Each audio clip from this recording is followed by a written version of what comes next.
guys, ganap nga, ay magiging Mami Mengay at Daddy Bebo muna ang ganap namin ngayong araw. Nakshoot ha? Wow! In fairness naman sa amin, maaga kami nagising ngayon. Sa loob na 5 buwan, ay ngayon na lang ulit kami makakakain ng breakfast. Ayun na nga, mabalik nga tayo dito sa pagiging Mami Mengay. Ko, maranon pa, may sakit na ako buntok at pantunan ni Kakoy Roma. Ampoy Diana, Diyos ko. Ang problema, hindi ko alam yung tinutukoy niya, kaya unang hirit ang pinanood ko sa kanya. Charis!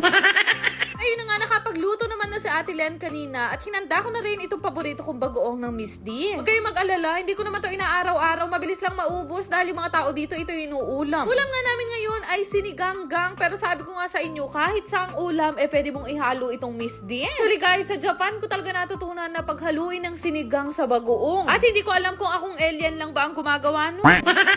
Ewan ko ba, sa lahat kasi talaga ng natikman kong bagoong, ito talaga yung hindi malansa at napakasarap ng timpla. Maalat-alat siya naman ni Miss na Miss at saktong-sakto lang talaga lalo na sa mangga. Alanan din talaga ng Miss D Gourmet kung bakit bumigat na naman ako ng 3 kilo sa loob ng 1 linggo. Naksyota.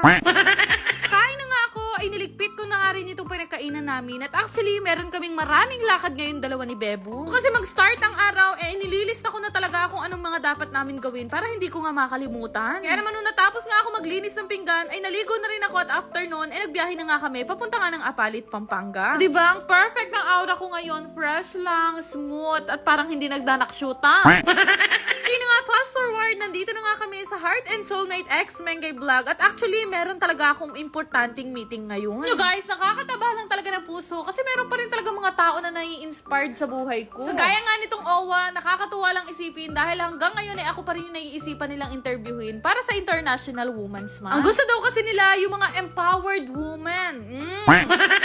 Alam nyo guys, talaga napaisip ako ng sobra kung bakit ako naisip nilang maging empowered woman na interviewin. Dahil sa mura kong edad, ang unang pumasok sa isip ko, matatawag na ba akong empowered woman? Wala pa naman akong anak at hindi pa rin ako nag-aasawa. Pero habang sineshare ko nga sa kanila lahat ng pinagdaanan ko sa buhay sa mura kong edad, abay parang na-feel ko nga na napaka-powerful ko pala. Hindi lang ako nakakalipad pero kaya kong gawin lahat para sa pamilya. Gaya din ako ng mga advices sa OFW dahil bilang ako po ay dating OFW nga sa iba't ibang bansa. Bilisan lang din naman yung interview na ginawa namin at pagkatapos nga nun, mabalik naman tayo dito sa pagiging daddy nitong si Bebo. Na nga yata masusubok ang aming pasensya dahil nagmamaktul na tong alaga namin. Buti na lang talaga, prepared kaming dalawa ni Bebo dahil marami kaming baong gatas. Hindi talaga naman kailangan ko magbaon dahil wala akong ipapasuso dito. Naman ayan, to the rescue ang daddy Bebo. Sabi ko nga sa kanya, kailangan niya na mag-practice para hindi niya lahat sa akin iutos pag nagkataon. Nung nagawa na nga namin ng gatas, akala namin na nahimik na. At kabira buisit na naman, makananong gawan miging nga nakainip. Ay, kasakit pala yung makanine, mga kahagard. Charis! At dahil International Women's Month nga ngayon, hinayaan ko si Bebo na siya muna ang mag-alaga. O diba, bagay naman niya maging daddy Bebo, malaki naman ang tiyan niya, naksyuta. Dahil meron naman maiiwan dito kay Tanya, ako na nga nag-decide na magpunta nga sa resto. Pero bago nga ako lumabas, kailangan ko muna mag-wisik nitong fresh siya ng Mystery Scent. Bali, shake nyo muna yan bago gamitin at 3 to 5 hours nga ang tinatagal ng amoy. Fruity na flora lang datingan yan at sa halagang 249 lang yata, pwede mo na yung mabili. Pakabango nito guys, lahat ng nakakakita at nakakaamoy sa akin, gusto kong kainin. Charis! Pasok ko nga dito sa resto, grabe, napakarami pa rin talagang tao at enjoy na enjoy sila sa singer namin ngayon. Nakakatuwa nga ngayong araw kasi napakarami talaga nag-celebrate ng birthdays ngayon dito sa restaurant. Naman kayong hindi magse-celebrate dito sa halagang 249 ay may kasama na yung only samji, only chicken, only drinks at meron pa yung kasamang banda gabi-gabi. Naksyota?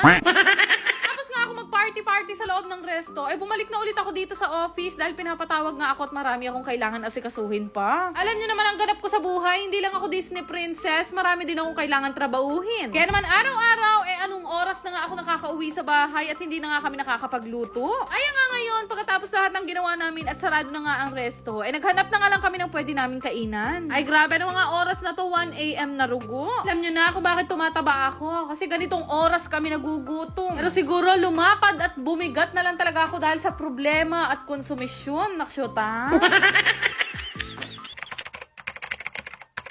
Bago ang lahat, gusto ko lang i-share sa inyo itong pinaglilibangan kong laro na Diamond Game. Paalala lang, ito ay libangan lamang ng matatanda at mahigpit na ipinagbabawal sa mga bata. Napakadali lang mag-register at gumawa ng account dito. Ilalagay nyo lang naman ang inyong phone number, mag-create ng password at higit sa lahat, huwag nyong kakalimutan ang aking referral ID. Yan nga lang kadali at meron ka ng account dito sa Diamond Game at napakarami mong pwedeng pagpili ang laro dito. Pero syempre, bago ka maglaro, kakailanganin nyo muna mag-cash in. Kadepende nga sa inyo kung magkano yung gusto nyo i-cash in. Pwedeng 100 hanggang 50,000. After nyo mag-cash in, ay pwede na kayo mamili ng laro na gusto nyo laruin. Meron nga bagong laro dito na sinubukan ko nga laruin. Ito nga yung Super Ace. Ay grabe, nung una nga hindi ko pa talaga masyadong mag-gets, pero pipindot-pindot ka lang pala dito, pwede ka na nga manalo ng sobrang laki. Pero hindi lang yan, meron pa nga akong isang larong natuklasan. Ito naman yung Fortune Gems na unang beses ko palang nilaro, talaga naman napakalaki ng na-cash out ko. Nagulat nga ako, grabe, kasi pwede ka palang manalo ng ganito kabilis sa laro na to. Kaya naman nung malaki-laki na yung napanalunan ko, naisipan ko na rin i-cash out. Dali lang din naman mag-cash out dito, pindutin nyo lang yung withdraw na makikita nyo sa baba. Kaya kung gusto nyo rin subukan, ilalagay ko na lang yung link sa comment section. Yan lang naman! Salamat!